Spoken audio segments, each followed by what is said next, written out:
Hello and welcome to Ignore the Noise and Move Forward by Anne Emanuel. For years I found myself rereading my life stories and only recently realized how my life experiences and the people I've met along the way changed my life. All of my stories are short, and at the end of every blog story, I give you ideas on how you can begin writing your life stories. One of my all-time favorite memories of labor is my time at the Send Up furniture store. For me, it was a time of growing in leaps and bounds. The Send Up furniture store had excellent sales training, a wonderful environment, solid furniture, and lots of fun. For years after I left, I dreamed I still worked for the company. Anytime you can learn something new, a fantastic thing happens. You grow. The story below is my story of labor and how laboring and learning became profitable. I'm a huge believer that nothing happens until something is sold. If you want to grow, learn to sell. Even in our times today, products and services are selling. So for me, that means there's always opportunity. Portions of the following story are in a book that I've taken forever to complete. It is how learning to sell transformed my life. In all labor, there is profit. During the 1980s, I read sales books from Joe Girard, the dynamo car salesman. I learned all the tricks of the trade, and little by little during the 1980s, I would read motivational books written by Norman Vincent Peale, Robert Schuller, Dale Carnegie, and more. August 16, 1989 was an important date in my life. Thank you, Pam. I started a job that allowed me to try out what I had learned by book and develop my own sales management processes. I worked for the Send Up Furniture and had the worst hours of the day, the worst days of the week. Approximately 10 hours a week at $5 an hour plus 1% commission. Pretty sad and pretty hungry too. But I knew there was an opportunity at the Send Up. The company had shared values, which required you to grow. How amazing is that? And what's more amazing is if you're in a leadership position, you are required to develop others. What a novel concept. In 1989, computers were not used as much in retail, and at the Send Up, everything was still paper. Occasionally, we had 3-color brochures, but still, most of what we were supplied to give to the consumer were 2-color. None of that mattered to me. I was happy just to sell. Laboring, reading, learning, sales communication, and lots of prayer is what gave me the confidence and the drive to continue. I had success that seemed to continue. And as I continued to read more sales and positive motivation books about how others grew in spite of adversity, my confidence increased. This was my opportunity to try out everything I had learned about the sales process and make change. My follow-up strategy, red, yellow, and green, alphabetized by date and by color, and a thank you note for all the same day the customer walked in the door, followed by a phone call on the exact day I said I would call them back. So within 30 days or so, I had the majority of the sales with the worst hours and days of the week. Think that was luck? It was a process that worked. And while this Send Up did have follow-up phone calls and thank you notes, they did not have the red, yellow, green Ferris wheel. By October of 1989, a store manager position opened up in Parma, Ohio. I interviewed. By November, I was the store manager. My pay was $17,500 a year, plus commission. I don't think I need to tell you that that was not much money, and it wasn't in 1989. I was still in poverty by government standards, but I knew poverty was a state of mind.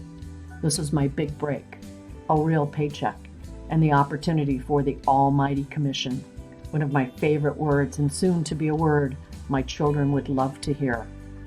During this time period, my personal life was a mess, but my job was my refuge. This was the place I could be who I wanted to be. I could be Anne and use all the company tools to grow business and make that commission.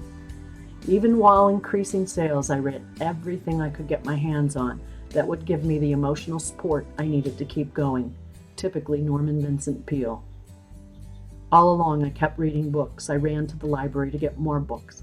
I consumed these books during slow days at the store, and as I read more motivation and more sales, I continued to talk to God. I started getting commission checks. And in 1990, my tax return was something like $22,500. Not much, but just above poverty. I had made it. I also never qualified for government assistance of any kind, but my goal was to move on up. In January of 1991, a store manager position opened in one of the best malls in Northern Ohio, Great Northern Mall. I needed a minimum of $700 more a month to make ends meet. I prayed and prayed for $700 more a month. Towards the end of the interview, I asked my boss, "So how much more is the pay for this job than my current job?" She took out her calculator and went, $700 a month, plus commission. I don't need to tell you that I had to fight back the tears. Even as I type the story today, I have tears in my eyes. As I walked out of the mall, smiling up at the sky, hands pressed together, thanking God, I knew I was going to get that job. I think you get the idea here and know what I'm going to say. I got the new job and continued to increase store sales. I had a sales system that worked. I continued to read, and now I had the money to pay for the Dale Carnegie course. Sometime in the early 1990s, I had learned about Dale Carnegie. I recall seeing the cost for the class was somewhere around $600. That was $600 I did not have. In 1991, the cost was $900. By the spring of 1991, I paid for my class. The Dale Carnegie course was one of the best experiences of my life. Over the next 3 years, I went back as a graduate assistant, so in many ways, I was able to take the class an additional 2 times. What did I learn from Dale Carnegie? How to be a better parent, salesperson, and sales manager. I tried everything I learned on my kids, but only after I finally figured out that it would be to my advantage to use Dale Carnegie on them as a parent. I realized I had more patience with my sales staff than my beautiful babies.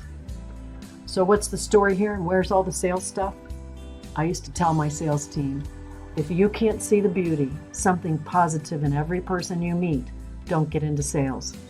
A genuine smile is worth $1 million. Sincerity will take you a long way, and values will keep you grounded.